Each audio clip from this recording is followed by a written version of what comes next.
Good morning. Today we will be saying about the motherboard. So what is a motherboard? Motherboard is nothing but a board which is inside your CPU. So what is CPU? That is central processing unit. So when you remove a motherboard from your CPU, it will be looking like this. So here this is known as heat sink fan or simply known as CPU fan. So what is the purpose of the CPU fan? The CPU fan is used for the purpose of cooling of your processor. So this is the thing. So now first we will see how to remove this CPU fan.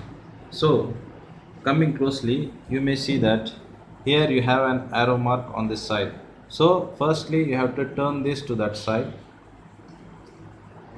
slowly, and you have to pull this thing, so one lock gets removed. So similarly, following the same things to rest of the things, you can remove this very easily.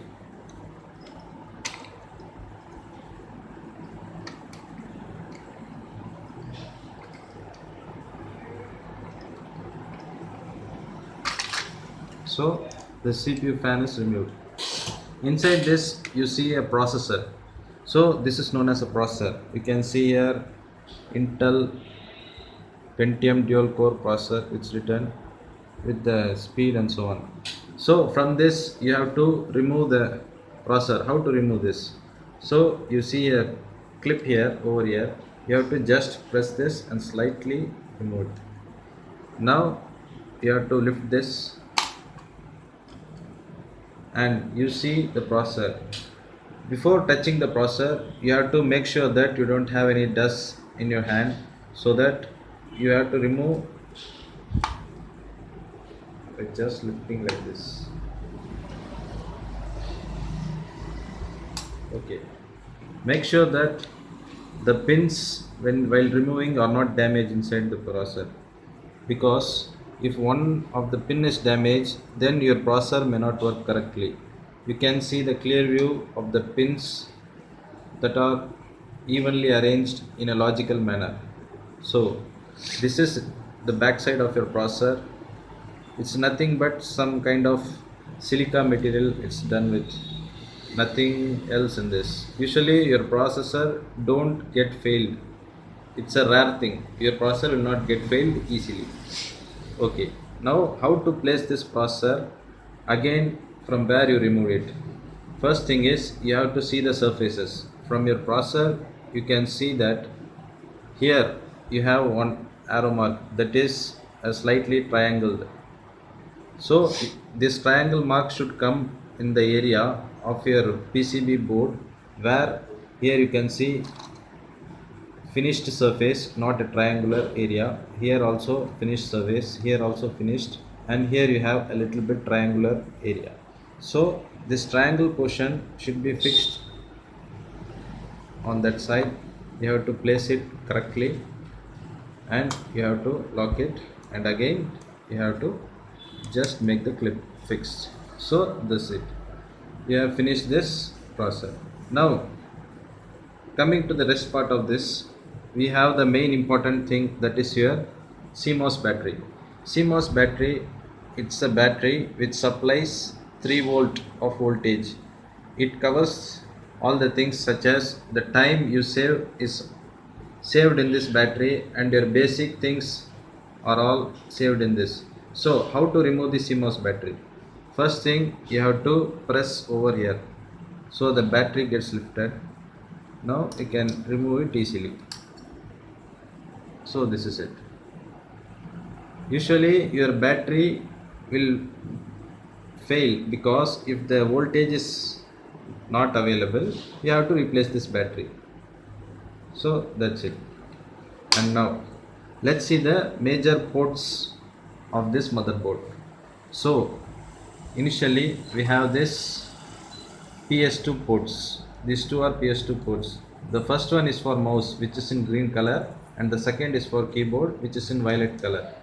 And the second one, which is known as the output device, such as external devices, printers, are all connected through this port.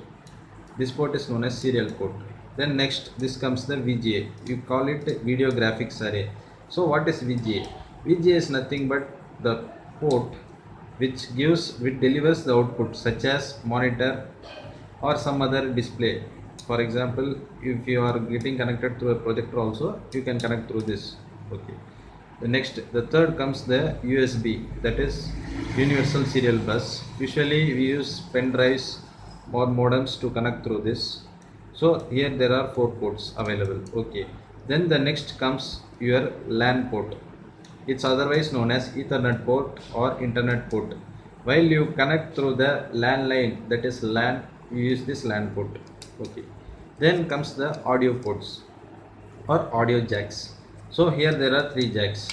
Here the red jacks is denoted for mainly for microphone, green for your headset or some other external devices, and the blue one is for 5.1, that is your sounding system.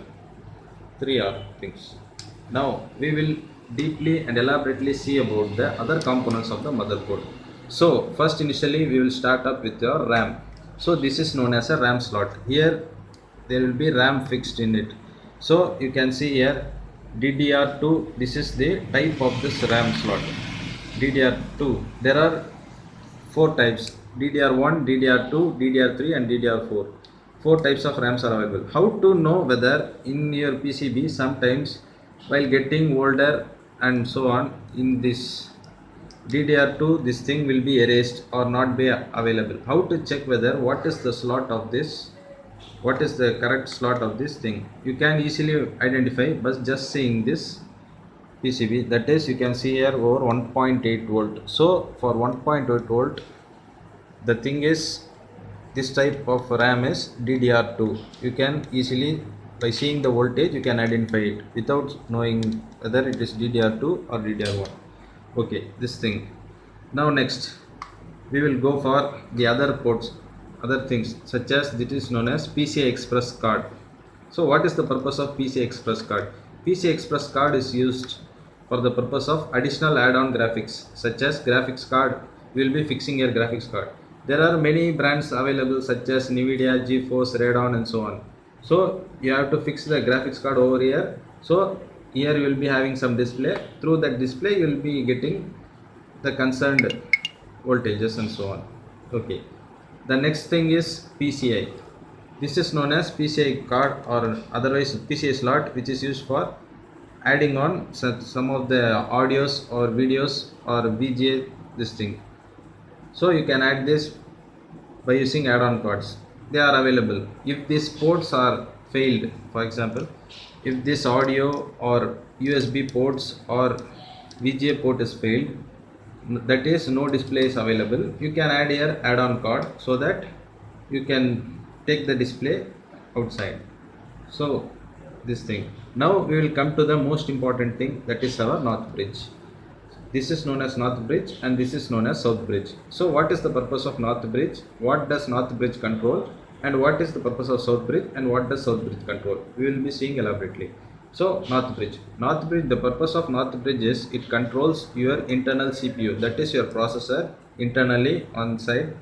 It also controls the PCI Express, that is known as your graphics card internally, these 2 things, and simultaneously at the same time your RAM, random access memory, it also controls. These 3 things are directly connected to the north bridge. So the north bridge controls your 3 things, that is your processor, your graphics card and your RAM. These 3 are controlled by this north bridge. Now coming to the south bridge. The south bridge controls your add-on cards such as PCI slots and as well as your external devices, such as you will be connecting a hard disk through this SATA port. All these SATA are all connected through this south bridge. And further on, all this audio, video, all these inputs are coming through the south bridge and it is interconnected internally to the north bridge. So the head of the bridge is north bridge, but north bridge and south bridge are known to be differently, but they are working on the same platform. Okay. Now we will see here, this is known as floppy disk drive. In the earlier days, we used to use floppy drives for connecting floppy drive we use this floppy disk. So on seeing this, here you have the front side F audio, it's written here. So this F audio controls your front side audio. You have to just plug in the audio controls, that is the pins you see here. You have to just pin in so that you can control the audio over here. Now you can see here a small chip like you see here. This is known as REALTEK chip. You will be familiar with this symbol REALTEK. So this is the chip which controls your audio, REALTEK audio high definition driver. So this chip will be helpful in using your audio things. And here you have another thing, that is your REALTEK. This is also a REALTEK chip. This is used for your LAN, that is your LAN port. So this chip controls your LAN and so on. So this is known as SATA. What is SATA? SATA is otherwise known as serial ATA. So what is the purpose of SATA? SATA is used to access the memory and supply it to the board through this cable, so that you can access hard drives plus your external drives such as your DVD drive and so on. So this is the main important thing. The board power supply involves this. This is known as ATX pin. This is otherwise known as 24 pin or 20 pin. If there are 24 pins in this, there are 24 pins known as ATX. In some cases there may be 20 pins known as AT. So this is your power supply on. And now seeing on to the fan, you will be seeing this thing. For CPU fan you will be having this supply. For CPU fan it's written here.